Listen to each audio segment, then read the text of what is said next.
द्वैत संस्कार। जी, वेदात्री महर्षि के श्री चरणों में वंदन करते हुए आप लोगों के सम्मुख प्रचुरता निरंतर कार्यरत है इस विषय पर अपने विचार आप लोगों के सम्मुख रखने में मैं अति प्रसन्नता का अनुभव कर रहा हूं। जब बार बार हम ये सोचते हैं कि हमारे पास ये कमी है, जब बार बार हम ये कहते हैं ये मेरे लिए नहीं हो रहा है, जब बार बार हम ये अपने भीतर एक प्रलय का आलाप अपने आप जागृत कर लेते हैं कि ये अब होने वाला नहीं है, इन विधिवत बातों से हमें ये ज्ञात होगा कि हम अपने स्वार्थ के कारण या अपनी इच्छाओं की पूर्ति के कारण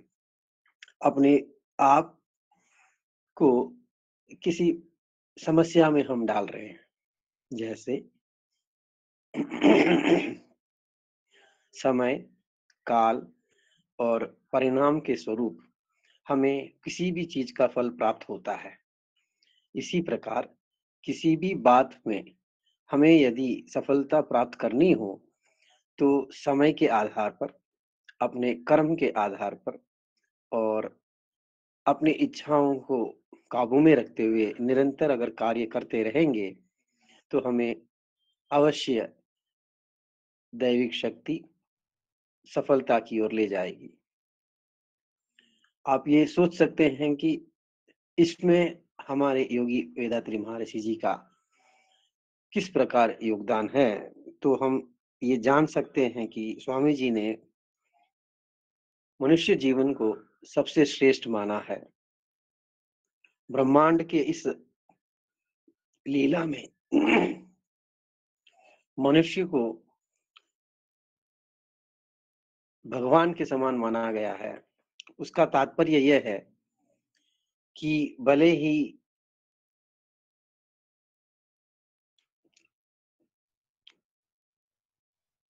एक जीवाणु, दो जीवाणु, तीन जीवाणु, जो पंचभूत है और बाकी जो भी परिवर्तन हुआ है उसमें श्रेष्ठ मानव है, क्योंकि इसके भीतर परम तत्व को जानने की वो ऊर्जा प्रदान की गई है। यानी ईश्वर हमें प्रचुर मात्रा में इतनी शक्ति ज्ञान के द्वारा प्रदान कर चुका है कि हम पुनः उसका अनुसरण करते हुए अपने कर्म बंधन से मुक्त होकर पुनः उसी परम तत्व की ओर अपने जीवन को ले जा सकते हैं। इसका तात्पर्य ये है कि मनुष्य जीवन विभिन्न जीवन के पटलों के आधार पर संचित कर्मा, प्रारब्ध कर्मा और अकाम्य कर्मा के इस कर्म मंडली में अपने आप को ढालते हुए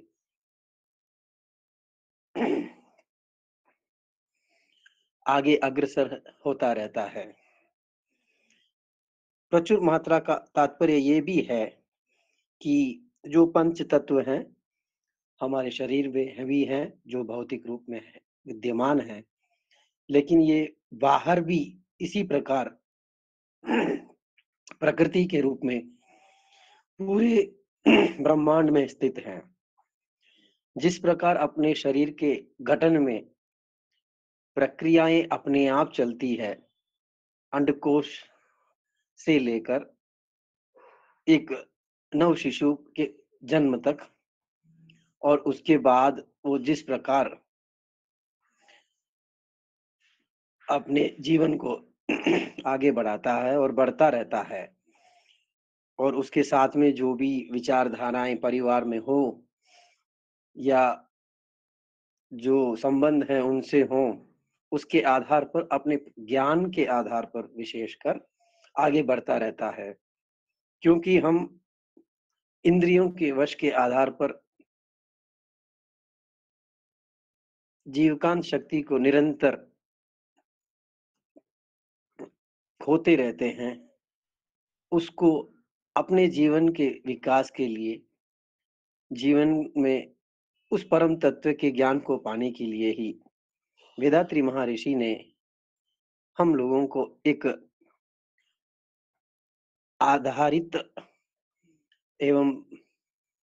परिपूर्ण वैज्ञानिक दृष्टि से हमारे सम्मुख सरलीकृत कुंडलिनी योगा को रखा है। इस सरलीकृत कुंडलिनी योगा को अगर हम ध्यान से देखेंगे कि ये पंच तत्व और हमारे जो सरलीकृत व्यायाम है, इसका संबंध बहुत गहरा है। जैसे सरलीकृत व्यायाम में हमें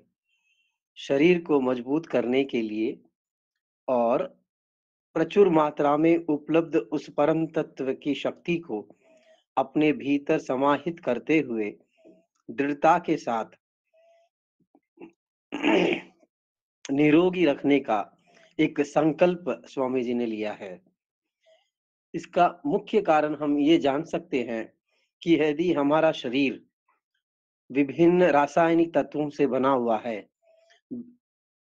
और कोटानुकोटि कोषाणुओं से संचरित है, तो स्वामी जी इस तत्व को समझते हुए शरीर के उस बंधन मुक्त परम तत्व को पाने के लिए प्रथम रूप से हमें शरीर को स्वस्थ रखने, निरोगी रखने और अपने क्रियाओं को सरलता पूर्वक करने के लिए अपने इस पद्धति को हमारे मानव कल्याण के लिए रखा है। इसका तात्पर्य कि हमारे शरीर में जो अन्न हम ग्रहण करते हैं, उससे जो भी रस, अ, वसा, उसके बाद मांसपेशियां, हड्डी और अन्य जो तत्व प्राप्त होते हैं, उसके साथ-साथ हम ये देखेंगे कि उससे साथ में जो बना हुआ घटित शरीर है, क्या हम परम तत्व की उस प्रचुर मात्रा में उपलब्ध उस शक्ति को दुरुपयोग नहीं कर रहे हैं।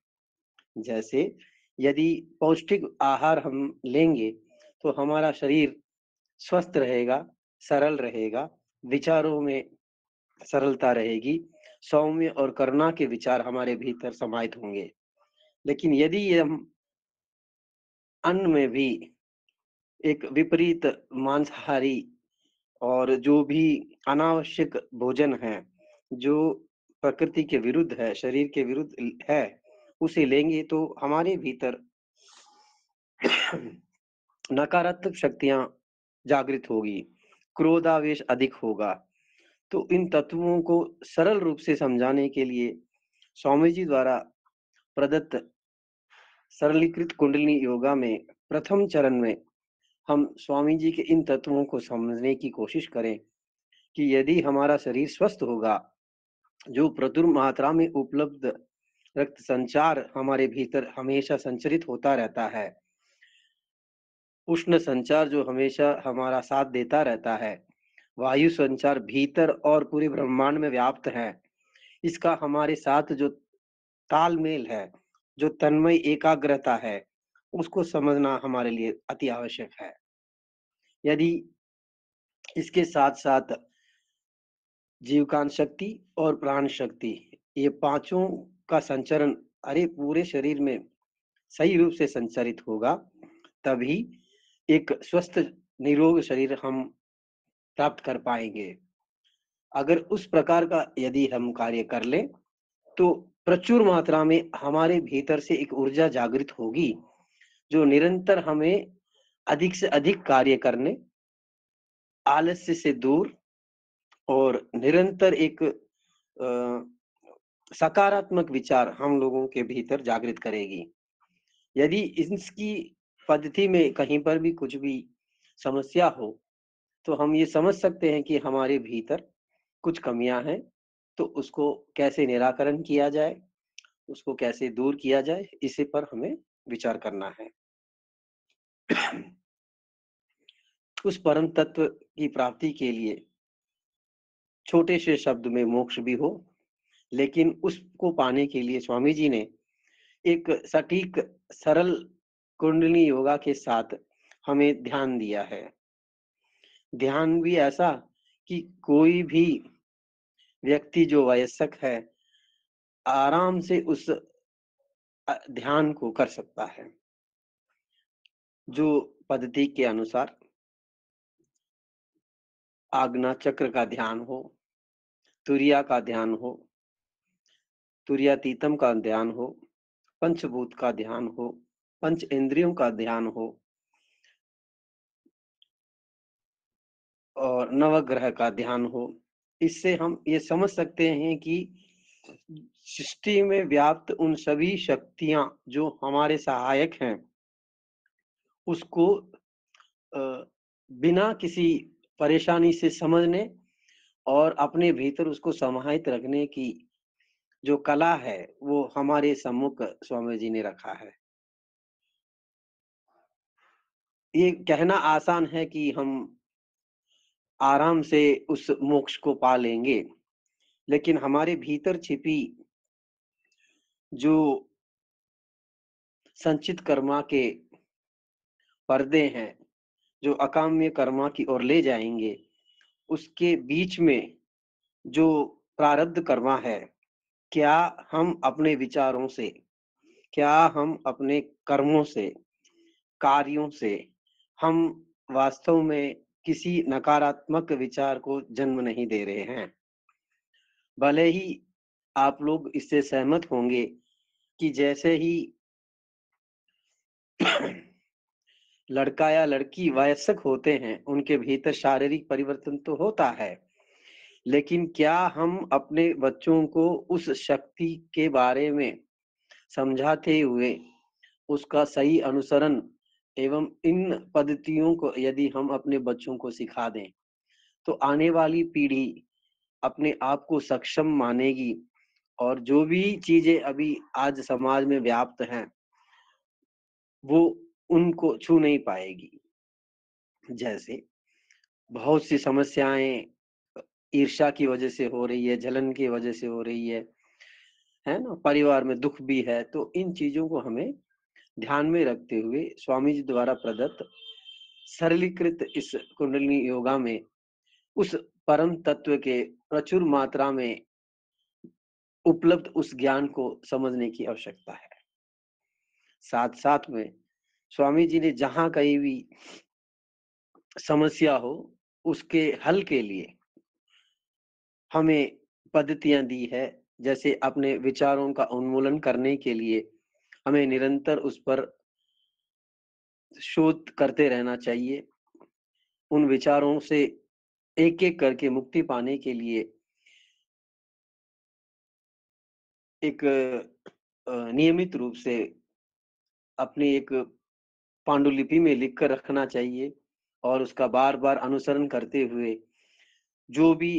अज्ञानवश ज्ञान की उन परिधियों को गलत विचार दे रहा है या गलत विचार जागृत हो रहे हैं, उसके गहराई उसके तत्व को समझते हुए हमें दूर करने की कोशिश करनी चाहिए। साथ साथ में हमें ये भी देखना चाहिए कि हमारे भीतर उपलब्ध उस परम तत्व ज्ञान को ईश्वर ने किस प्रकार जीवकांत शक्ति के रूप में, किस प्रकार प्राण शक्ति के रूप में, किस प्रकार रक्त संचार, वायु संचार, उष्ण संचार के रूप में संचलित करते हुए, ये संचलन जो है जन्म से लेकर मृत्यु तक है। तो निरंतर प्रचुर मात्रा में उपलब्ध इस शक्ति को किस प्रकार संचरण बिना किसी बाहरी उपकरण से भीतर ही भीतर हमारे संचरण हो रहा है, तो इसका हमें ज्ञान होना चाहिए।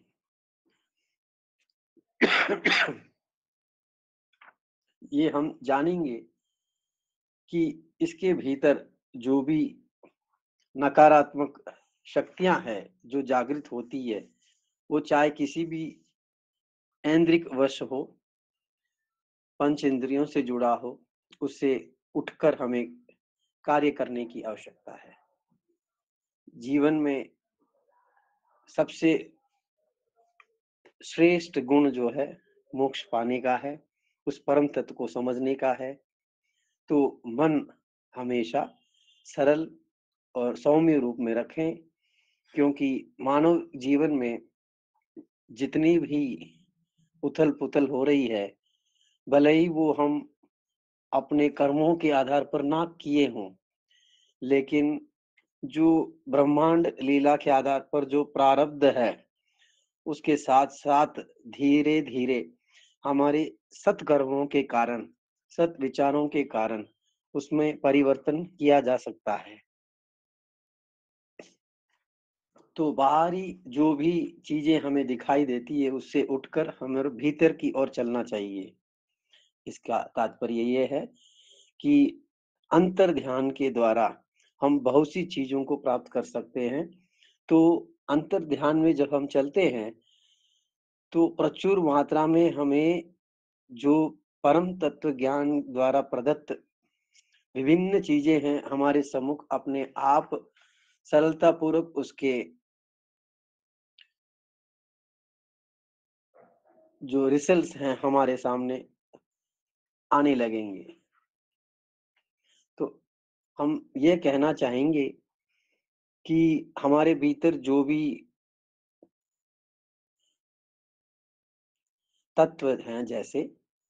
क्रोध का तत्व है, तो उसे शांत के साथ, अगर लालची का तत्व है, तो दया के साथ, दान के साथ,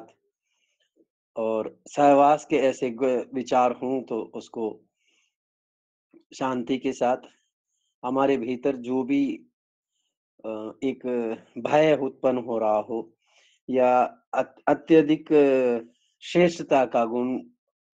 जागृत होता हो, उसे समझते हुए हमें एक सामान्य रूप से उसे लेकर अपने जीवन का व्यापन करना चाहिए। जैसे-जैसे हमारे भीतर जो संचित कर्मा के पटल हैं या प्रारब्ध कर्मा के पटल हैं, उसमें कमियाँ आने लगेगी, तो जो अंधकारमय हमारा जीवन में हम जो विचार कर रहे हैं, उससे उठकर हम उस परम तत्व ज्ञान की प्राप्ति करने में सफल होंगे। जीवन हमेशा निरंतर एक समान नहीं रह सकता। जिस प्रकार समुद्र में उठने वाली लहरें पौर्णिमा और अमावस्या के आसपास अधिक होती है, उसी प्रकार अपने मन में भी इसी तरह की हलचलें होती रहती है। तो उसके तत्व को समझते हुए, उसके कारण और आने वाले प्रारब्धता को समझते हुए हमें अपना कार्य करना चाहिए। तभी मन उस परम तत्व के ज्ञान को प्राप्त कर सकता है। हमारे भीतर जो जीवकांत शक्ति है, उस शक्ति के संचरण और शरीर में करने वाले कार्यों को गहराई से समझने के लिए हमें अपने भीतर की ओर अंतर्ध्यान कर विचार करना चाहिए। हर एक शक्ति का कण हमारे जीवन को उन्मुख की ओर ले जाता है। हमें ये पता नहीं चलता कि जितने भी कोशों है, कोश माने सेल्स हैं, उसका गठन और विघटन किस प्रकार हो रहा है। तो उसका अनुभव तभी कर पाएँगे जब हम अपने ज्ञान के उस गहरी परिधि को समझने की कोशिश करेंगे। भले ही हमारे जीवन में विभिन्न समस्याएँ उत्पन्न हो रही हों, लेकिन उसके भीतर ना जाते हुए, उसके कारणों का पता लगाते हुए, हमें अपने क्षमता के आधार पर उपलब्ध उस जैव चुंबकीय शक्ति के परम तत्व को व ब्रह्मांड की उस शक्ति के साथ मिलाते हुए अपने ज्ञान को आगे बढ़ाना चाहिए। यदि हमारे कर्म श्रेष्ठ होंगे, तभी हमारे भीतर जो भी सद्गुण हैं, दैविक गुण हैं, वो हम जागृत होकर हमारे कार्यों में सफलता पाने के लिए हम उसका प्रयोग देख सकते हैं। ये सभी जानते हैं कि सत्य चित आनंद, अगर हम सत्य हैं, हमारा चित्त सत्य है, तभी उस आनंद की प्राप्ति हो सकती है। यानी हम किसी भी विचार से, व्यवहार से, अपने गुणों से उठकर उस परम तत्व को पाने की कोशिश करने में निरंतर कार्यरत रहते हैं, तो वास्तव में हमारे जीवन में हमेशा आनंद की लहर ही रहती है। इसीलिए सच चित आनंद, जो आनंद का तत्व है, सबसे श्रेष्ठ है हमारे भीतर, और परम तत्व में भी उस आनंदमय विचारधारा का गुण लक्षित है। हमारे इस सरलीकृत कुंडलिनी योगा में स्वामी जी द्वारा बताए गए हर एक पद्धति सरलता के साथ है, जिसमें मानव जीवन के कल्याण के लिए जितना श्रेष्ठ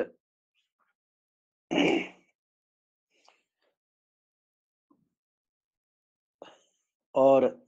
सरलीकृत कर स्वामी जी ने दिया है, ये अवश्य ही मानव कल्याण के लिए एक बहुत बड़ी देन है। स्वामी जी ने अपने 40 साल के अध्ययन में हजारों पद्धतियों का अध्ययन करते हुए आज के वर्तमान समय के आधार पर और मनुष्य के जीवन काल की सीमित रेखा को ध्यान में रखते हुए अपने जीवन में उस परम तत्व को हर एक व्यक्ति तक पहुंचाने का जो लक्ष्य के रखा है, वो वास्तव में प्राप्त हो, उसका जीवन निरर्थक ना हो, उसके जीवन में उसी परम तत्व का ज्ञान हर एक व्यक्ति के पास हो। उस विचारधारा से ही स्वामी जी ने इस सरलीकृत कुंडली योगा को हम लोगों के सम्मुख रखा है। ये बहुत गहरा विषय भी है, लेकिन जिस प्रकार स्वामी जी ने हम लोगों को एक बहुत बड़ा कोर्स दे दिया है, बहुत बड़ी एक तिजोरी हमारे सामने रख दी है कि जितना चाहो लूट लो, हम तो खुले बैठे हैं। तो उस तत्व को समझते हुए, उस दया और करुणा के उस महान गुरुदेव को याद करते हुए हम ये देखेंगे कि जो चीजें इस प्रकृति में समस्या के रूप से उपलब्ध है, वो आराम से कम की जा सकती है, रोकी जा सकती है। जो चीजें प्रकृति या अपने कर्मों के आधार पर समस्याएं उत्पन्न कर रही हैं, उसका भी निराकरण किया जा सकता है, बशर्ते हमारे द्वारा किए गए कर्मों को हम अपने सत्कर्मों के द्वारा हम अपने आप को समाज के उत्थान के लिए लगा दें और अपने भविष्य में जीवन के लिए और किसी को तकलीफ दिए बिना, क्योंकि स्वामी जी ने 2 शब्द कहे हैं कि मैं अपने जीवन काल में किसी व्यक्ति के शारीरिक या मानसिक रूप से पीड़ित नहीं करूंगा, और जहां तक संभव है उनकी पीड़ा को दूर करने की कोशिश करूंगा। ये कहने में बहुत सरल वाक्य हैं, लेकिन क्या उसका हम पालन कर रहे हैं? क्या हम उस शब्दों के आधार पर सतर्क होकर अपने आप को ढाल रहे हैं? इसकी बहुत आवश्यकता है, क्योंकि मानव जीवन के उस परिधि में हमेशा हम दौड़ भाग के जीवन में रहते हुए इन चीजों को अगर दृढ़ता के साथ पालन करेंगे, तो अवश्य ही जीवन आनंदमय का अनुभव किया जा सकता है। तभी हम अपने जन्म का जो रहस्य है जान पाएंगे, तभी अपने भीतर शांति प्राप्त होगी और उसी के आधार पर अपने शरीर, मन और कर्म, ये तीनों के सम्मिलित रूप का जो अमृत है, उसे समझ पाएँगे। ये तो आप लोग जानते ही हैं कि एक श्रेष्ठ व्यक्ति विज्ञान यदि ज्ञान के रहित हो और नेत्र होकर भी अंधे होकर हम चल रहे हों, शरीर स्वस्थ हो तो भी आलस्य लेकर चल रहे हों, तो वो हमारी मूर्खता है। उस अज्ञान रूपी तत्व शरीर विचार को त्यागते हुए हमें अपने आप को समझने में लगा देना चाहिए। जो जीवन की प्रकाशमय चीजें हैं, जो ब्रह्मांड में प्रचुर मात्रा में स्थित है, चाहे वो हवा के रूप में हो, जल के रूप में हो, प्रकृति के रूप में हो, और जो भी मौका हमें मिले, जो क्षमता के आधार पर मिले, उसे हमें समय के अनुसार उपयोग करते हुए उस परम तत्व ज्ञान को पाने की कोशिश करनी चाहिए। जरूरी नहीं कि हमें जितनी आवश्यकता है उसका पूर्ति कर पाए, लेकिन जो हमें आवश्यकता है वो ईश्वरीय परिधि के आधार पर और अपने कर्मों के आधार पर अवश्य प्राप्त होता है। तो प्रचुर मात्रा में उपलब्ध उस परम तत्व ज्ञान को हम अपने भीतर समाहित करने के लिए लगाते रहें। आशा है कि वेदात्री महर्षि द्वारा प्रदत्त इस दिव्य ज्ञान को हमारे भीतर एक कर्मठ मानव की तरह हमेशा अपने जिम्मेदारियों को सही ढंग से हम निभाएंगे और अपने ज्ञान के द्वारा, श्रम के द्वारा, धन के द्वारा जो भी हम समाज के उत्थान के लिए कर सकें, उसे करते हुए निरंतर हम कार्य करते रहेंगे। प्रमुखतः दूसरों के दुख को मिटाने में हम आगे रहें, ताकि हमारे भीतर जो भी समस्याएं हैं वो अपने आप उसका मार्ग दूसरा बनाकर निकल जाएगी। वो तभी संभव है जब हम अपने आप भीतर और बाहर में छिपे उस प्रचुर ज्ञान को, प्रचुर शक्ति को प्राकृतिक रूप से अपने भीतर प्रेम और दया के साथ आगे ले चलेंगे, ताकि हम अपने परिवार के साथ, समाज के साथ विश्व कल्याण की कामना करते हुए, विश्व बंधुत्व की कामना करते हुए, वसुधैव कुटुंबकम के विचार को समझते हुए पूरे ब्रह्मांड को एक परिवार के रूप में जिस प्रकार स्वामी जी के विचार हैं, वो पूरे विश्व में देखने के लिए हम निरंतर कार्य करते रहें। आशा है स्वामी जी के विचार हमें निरंतर प्रेरित करते रहें। इन्हीं चंद शब्दों के साथ मैं अपनी वाणी को विराम देता हूँ। வாழ்க வளமுடன். जिये संसार, जिये संसार, जिये समृद्धि।